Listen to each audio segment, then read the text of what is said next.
Assalamualaikum warahmatullahi wabarakatuh. Bismillahirrahmanirrahim. Selamat pagi anak-anakku semuanya. Bagaimana kabar kalian? Alhamdulillah, hari ini kita masih diberikan kenikmatan oleh Allah sehingga kita masih bisa mengikuti pembelajaran pendidikan agama Islam. Baiklah anak-anakku, pada pertemuan yang sebelumnya kita sudah membahas tentang pengertian dari Asmaul Husna. Kita masih masuk pada pengertian Asmaul Husna. Saat ini kita akan membahas tentang mengenal Allah melalui nama atau asma dan sifat-sifatnya. Sudah kita ketahui bahwa asma Allah atau Asmaul Husna itu jumlahnya ada 99. Hari ini kita akan bahas bagian dari asma Allah dan juga kita mengambil pembelajaran. Kita mengambil pelajaran sikap yang harus kita terapkan dalam kehidupan sehari-hari sesuai dengan sifat-sifat Allah dan asma Allah atau nama-nama Allah. Yang pertama adalah sifat Al-Karim. Sifat Al-Karim ini artinya adalah sifat yang maha mulia. Bahwa Allah yang maha baik, yang maha memberi tanpa diminta. Allah memiliki sifat yang maha mulia ini supaya makhluknya, supaya manusia juga bisa menerapkan dalam kehidupan sehari-harinya perilaku. Satu contoh, kita harus punya sifat yang mulia, ya, menirukan sifat Allah. Kemudian yang kedua adalah menanamkan sifat pemurah, ya, tidak pelit, ya, saling membantu kepada sesama. Kemudian menumbuhkan cinta, baik cinta kepada Allah maupun cinta kepada sesama manusia.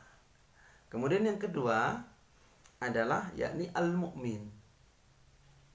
Asmaul Husna Al-Mu'min. Al-Mu'min itu artinya adalah memberikan ketentraman, memberikan keamanan, yang mana Allah menjamin kepada hambanya jangan takut bahwa kita punya keamanan, punya pelindung yang melindungi kita adalah Allah. Sikap atau perilaku yang bisa kita terapkan dalam kehidupan sehari-hari, yakni ya kita juga harus dengan kehadiran kita harus memberikan keamanan kepada orang sekitar. Setidaknya kehadiran kita tidak mengganggu ketentraman, ya, kedamaian yang ada di sekitar kita. Kemudian yang ketiga adalah Al-Wakil. Al-Wakil secara bahasa artinya mewakilkan, ya. Bahwa Allah itu adalah menjadi wakil kita dalam segala urusan. Maka kita tidak perlu khawatir, sebenarnya kita cukup tawakal kepada Allah, cukup pasrah, ya. Tapi sebagai manusia kita juga diperintahkan untuk berikhtiar dan juga doa. Selebihnya kita pasrahkan kepada Allah. Apa yang menjadi ketentuan Allah itu adalah yang terbaik untuk kita. Kemudian Al-Asmaul Husna yang keempat, ya, yaitu adalah Al-Matin. Apa itu Al-Matin? Adalah zat yang mempunyai kekuatan yang sempurna. Tidak ada kekuasaan yang dapat dibantah dan tidak ada kelemahan di dalam kekuatannya dan tidak bisa ditolak perintahnya. Jadi adalah kita menyadari bahwa Allah yang maha kuat, yang maha kuasa, yang maha mengatur segala kehidupan kita. Maka kita tidak usah khawatir ketika kita ketika kita resah, ya, kita harus kembali kepada Allah karena Allah yang maha kuat, Allah yang maha kuasa. Apa yang kita butuhkan, apa yang kita inginkan, kita adukan kepada Allah. Insya Allah dengan izin Allah, Allah akan membantu kita. Kemudian yang kelima adalah Al-Jami. Al-Jami artinya adalah mengumpulkan segala sesuatu yang tersebar, baik serupa, berbeda, atau berlawanan. Dalam artian adalah sikap yang perlu kita contoh dalam ini adalah kita harus sifat-sifat baik itu adalah kita harus menumbuhkan atau harus menjaga tali silaturahmi. Jangan sampai sesama orang muslim kita putus tali silaturahmi. Kita harus menjaga ukhuwah ini, ukhuwah Islamiyah, ukhuwah sama orang muslim. Kita sebagai orang Islam juga diwajibkan tidak hanya kita menjalin hubungan atau menjalin tali silaturahmi itu kepada hanya sesama muslim. Karena apa? Islam itu adalah Islam, agama yang rahmatan lil alamin, yaitu mengasihi, menyayangi seluruh alam. Ya, terhadap orang lain, baik itu non muslim, baik itu agamanya sama dengan kita atau tidak, dalam kehidupan sosial ya kita harus tetap saling gotong royong, saling kerjasama, saling guyup, hidup rukun dalam bertetangga. Mungkin kita punya tetangga yang non muslim, no problem, kita harus tetap berbuat baik kepada mereka. Itu urusan dalam kehidupan sehari-hari, dalam kehidupan sosial. Tapi kalau masalah agama, lakum dinukum waliyati, bagiku agamaku, bagimu agamamu. Itu dalam urusan agama, dalam urusan seperti ibadah, ya, dalam seperti ya kegiatan-kegiatan keagamaan ya kita